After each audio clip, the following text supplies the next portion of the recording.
Пайғамбарымыздың саллаллаху алейхи уассалам киелі нұрының жаралуы. Аллаху Тағала еш нәрсе жаратпастан бұрын пайғамбарымыз саллаллаху алейхи уассаламның киелі нұрын жаратты. Тафсир және хадис ғалымдарының көпшілігі Хақ Тағала өз нұрынан әсемдікпен бір негіз жаратып, одан бүкіл жаратылысты кезегімен пайда еткізді. Бұл негіз Нур-уль Мұхаммади, яғни Мұхаммед саллаллаху алейхи уассаламның нұры деп аталады.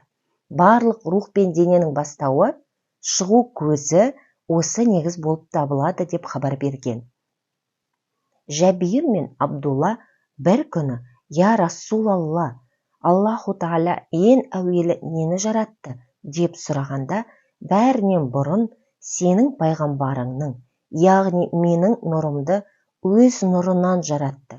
Ол кезде ләух, қалам, жұмақ, тозақ, періште, көктер мен жер, күн, ай, адамдар мен жындар жоқ болатын деген. Мұхаммед алейхиссаламның нұры Адам алейхиссаламның жүрегі мен денесі жаратылғаннан кейін оның екі қасының арасына қонды. Адам алейхиссалам өзіне рух бергеннен кейін маңдайында шолпан жұлдызы сияқты жарқырап тұрған бір нұр бар екенін сезді.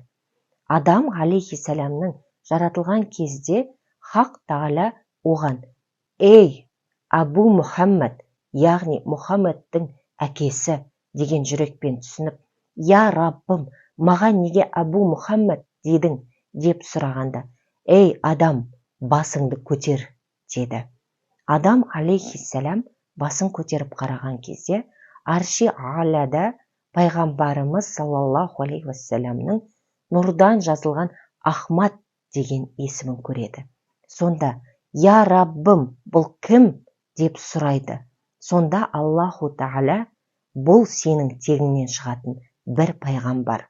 Оның есімі көктерде Ахмад, ал жерде Мұхаммад. Егер ол болмағанда сені жаратпас едім, жер мен көкті де жаратпас едім» дейді.